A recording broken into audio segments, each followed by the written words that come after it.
మీ మోకాల నొప్పులకు ఎటువంటి సర్జరీ లేకుండా ఎపియాన్ పెయిన్ క్లినిక్ అందిస్తున్న అత్యాధునిక చికిత్స.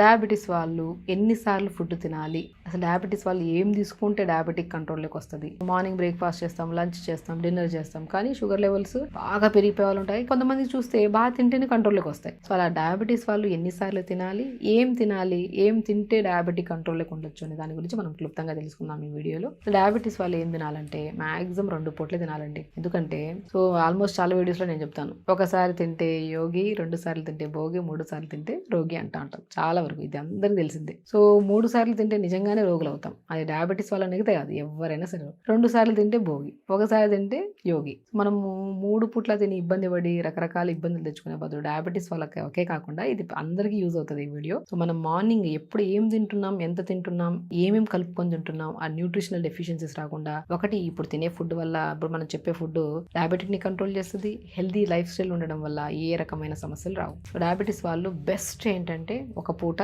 లేదంటే 2 పూటలు. 2 పూటలు అయితే కంపల్సరీ పెట్టుకోండి. ఒక పూట అంటే లంచ్ చేసి వదిలేయకండి. మార్నింగ్ జావా తీసుకోవచ్చు, ఈవినింగ్ పూట ఏదైనా సూప్ తీసుకోవచ్చు. అలాగా డయాబెటీస్ వాళ్ళలో ప్రత్యేకంగా రాగి పిండి చాలా డయాబెటిక్ ని కంట్రోల్ చేస్తుంది. కొన్ని కేసెస్ ఉంటాయి, ఇప్పుడు మనం 1,00,000 కేసెస్ తీసుకున్నాం అనుకో, దాంట్లో 1-2 ఉంటాయి డయాబెటీస్. ఒకవేళ కొంతమంది తీసుకుంటుంటే రాగి పిండి, కొంతమందికి చలువు ఎక్కువైపోవడం వల్ల కూడా కొంతమందిలో ఫ్లక్చుయేషన్, వాళ్ళందరూ అనుకుంటారు రాగి పిండి తినడం వల్ల అవుతుందేమో అనుకుంటారు. రాగి పిండి వల్ల చాలా కంట్రోల్ చేసుకోవచ్చు మన డయాబెటిక్స్ ని. రాగి పిండిని మనం ఎలా చేసుకోవచ్చు అంటే, మార్నింగ్ మనం జావలాగా, ఎలాగా ఇప్పుడు నేను చాలా మంది చెప్తుంటాను, డయాబెటీస్ ఉండే వాళ్ళు మోర్ ఎనర్జీ ఉండాలి వాళ్ళకి, అండ్ లో గ్లైసెమిక్ ఇండెక్స్ అయి ఉండాలి, మోర్ న్యూట్రిషియస్ ఉండాలి, రిచ్ యాంటీబాడీస్, మన యాంటీబాడీస్ కూడా ఉండాలి మనకి. సో మనం తినే ఫుడ్ లో ఎక్కువగా ఇమ్యూనిటీ పెంచే ఫుడ్ ఉండాలి, అండ్ రిచ్ మనకి విటమిన్స్ ఉండాలి, మినరల్స్ ఉండాలి. సో మనం తినే ఫుడ్ లో ఫైబర్ ఎక్కువ ఉండాలి, కార్బోహైడ్రేట్ తక్కువ ఉండాలి. సో ఈ కైండ్ ఆఫ్ ఫుడ్ తింటేనే మనకి డయాబెటిక్ కంట్రోల్లోకి వస్తుంది. ఇప్పుడు అన్నిట్లో మనకి మోస్ట్ అన్ని కలిపి ఉండే ఏదైనా ఉంది అంటే మనకి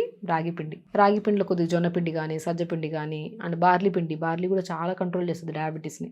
డయాబెటీస్ వల్ల మనం బాగా గమనిస్తే యూరిన్కి ఎక్కువ వెళ్ళడము, లేదంటే యూరినరీ ట్రాక్ ఇన్ఫెక్షన్స్ ఉండడము, ఇలాంటివి కామన్ గా జరుగుతుంటాయి. సో మనం రాగి పిండి కానీ, జొన్న పిండి కానీ, సజ్జ పిండి కానీ, బార్లీ పిండి సమపాలంలో కలిపి పెట్టేసుకోండి. అది ఇప్పుడు మనం చెప్పే విధానంలో వండుకొని మార్నింగ్ జావలాగా తీసుకుంటే చాలా అద్భుతంగా పనిచేస్తుంది మన డయాబెటీస్ కి, అండ్ ఎనర్జీ కూడా బాగుంటుంది అనమాట. మనం ఏం చేస్తాము, కొద్దిగా ఒక గ్లాస్ వాటర్లో వెజిటబుల్స్ ఏమైనా ఉంటే, ఇప్పుడు సొరకాయ కానీ, బీరకాయ కానీ, చిన్నగా క్యారెట్ ముక్కలు కానీ, ఆకుకూరలు ఉంటే ఆకుకూరలు, పాలకూర కూడా బాగా పనిచేస్తుంది డయాబెటీస్. ఈ ఆకుకూరలు వెజిటబుల్స్ అన్ని వేసుకుని ఫస్ట్ నీళ్ళలో ఉడకబెట్టుకోవాలి. ఆ ఉడుకుతున్నప్పుడు మనం ప్రిపేర్ చేసి పెట్టుకున్నాం కదా పిండి, రాగి పిండి, జొన్న పిండి, సజ్జ పిండి, బార్లీ పిండి. ఇంకొకటి కూడా బెస్ట్, ఎందుకంటే డయాబెటీస్ వాళ్ళలో so B12 D vitamin deficiencies చాలా కామన్ గా చూస్తుంటాం. సో అది డెఫిషియన్సీస్ రాకుండా ఐరన్ కూడా చాలా వరకు పెంపొందించే గుణాన్ని మనకి తోటకూర విత్తనాలు కలిగి ఉంటాయి. దాన్ని అమ్రాన్ సీడ్స్ అంటారు. అది మనం జావలా కూడా చాలా వరకు వాడుతుంటాం. సో ఈ 5టిని పౌడర్ చేసి పెట్టేసి 2 స్పూన్ల పౌడర్ ఈ జావలో, ఇప్పుడు మనం వెజిటబుల్స్ ఉడుకుతున్నప్పుడు ఈ పౌడర్ వేసి జావని మనం బాగా ఉడకబెట్టేసి, దాంట్లో కొన్ని పంకిన్ సీడ్స్, కొన్ని వాటర్ మిలన్ సీడ్స్, కొన్ని సన్ఫ్లవర్ సీడ్స్, ఫూల్ మకానా అంటారు, తామర గింజల్లాగా తెల్లగా ఉంటాయి అవి, కొన్ని తెల్ల నువ్వులు, వీటిని కూడా పౌడర్ చేసి పెట్టుకొని అది కూడా 2 స్పూన్లు వేసుకోండి. ఇప్పుడు మన జావ పౌడర్ 2 స్పూన్లు, దీన్ని కూడా చిన్న స్పూన్తో ఒక 2 స్పూన్లు వేసుకొని మంచి జావ ప్రిపేర్ చేసుకోండి. అలా ప్రిపేర్ చేసిన జావ మోర్ న్యూట్రిషియస్. మనం ఏమనుకున్నాం, డయాబెటీస్ వాళ్ళు 2 పూట తినాలి, అది కూడా ఎక్కువగా క్యాలరీస్ ఉండాలి, మనకి ఎలాగా ఎనర్జీ బాగా ఉండాలి, కార్బోహైడ్రేట్స్ ఉండకూడదు ఎక్కువగా. సో దాంతో పాటు మనకి ఎక్కువ చూసుకుంటే మోర్ ఫైబర్ ఉండాలి, రిచ్ యాంటీబాడీస్ ఉండాలి, అంటే ఇమ్యూనిటీని బాగా బిల్డ్ చేసేట్లాగా ఉండాలి అనమాట. అప్పుడు మనం ఏం తీసుకుంటాం, స్పెషల్లీ ఈ రాగి జావని ఇలా ప్రిపేర్ చేసుకొని మంచిగా, సో దాంట్లో కావాలంటే తినే ముందు కొన్ని పొమోగ్రానేట్స్ పైన విత్తనాలు వేసుకోండి. పొమోగ్రానేట్ చాలా మంచిది డయాబెటీస్ కి. పొమోగ్రానేట్ మనం రెగ్యులర్ గా చాలా మందిలో ఫ్రూట్స్ లో కూడా చాలా మంది కన్ఫ్యూజన్ ఉంటుంది, ఏ ఫ్రూట్స్ తినాలి, ఏ ఫ్రూట్స్ తినకూడదని. డ్రాగన్ ఫ్రూట్ చాలా అద్భుతంగా పనిచేస్తుంది మన డయాబెటీస్ కి. పొమోగ్రానేట్ కూడా బాగా పనిచేస్తుంది. మనం ఇప్పుడు ఏం చేస్తాము, ఆ వెజిటబుల్స్ అన్ని వేసి నీళ్ళలో ఉడుకుతున్నప్పుడు ఈ జావ పౌడర్లో 5 రకాలను ప్రిపేర్ చేస్తాం కదా, అదొక 2 స్పూన్లు వేసుకొని జావ ఉడుకుతున్నప్పుడు మళ్ళీ సీడ్స్, నట్స్ ఉన్నాయి కదా, pumpkin, watermelon, sunflower, phool makhana,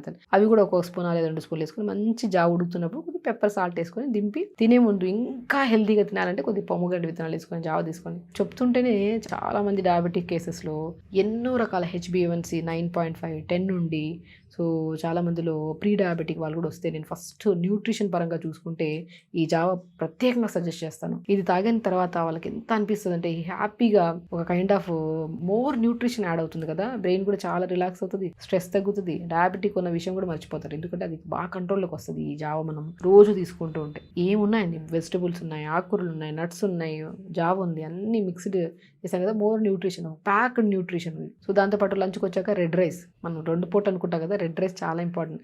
red rice కూడా చాలా తక్కువ రైస్, ఎక్కువ వెజిటబుల్స్ వేసుకొని తక్కువ రైస్ వండుకోవాలి, ఎక్కువ వెజిటబుల్స్. ఇలా ప్రిపేర్ చేసుకున్న లంచ్ ప్లాన్ చేసుకొని ఇంకా డిన్నర్కి వచ్చాక ఏదన్నా మునగాకు సూప్ కానీ, మునక్కాడలు, కొద్ది టమాటా, కొత్తిమీర, పుదీనా, 2 మిరియాలు వేసి 2 గ్లాసుల వాటర్ వేసి కుక్కర్ పెట్టేసింది. 2 విజిల్స్ అంతా దింపి దాన్ని బాగా స్మాష్ చేసేసి ఆ పిప్పంతా పిండేసి ఆ సూప్ చేసుకోండి. మనకి ఏమవుతుంది చూసారా, ఎక్కువగా హెవీ ఫుడ్ లేదు. మనం 3 పూట్ల తింటే ఇబ్బంది. అదే 2 పూట్ల ఇలా ప్రిపేర్ చేసుకొని తిన్నాం అనుకోండి, మనకు ఆకలి అయ్యేది. ఫస్ట్ డయాబెటిక్ కంట్రోల్కి వస్తుంది, ప్యాంక్రియాస్ స్టిమ్యులేషన్కి చాలా యూజ్ అవుతుంది ఈ ఫుడ్. సో మనం దాంతోపాటు యోగా కూడా రెగ్యులర్గా చేసుకోవాలి.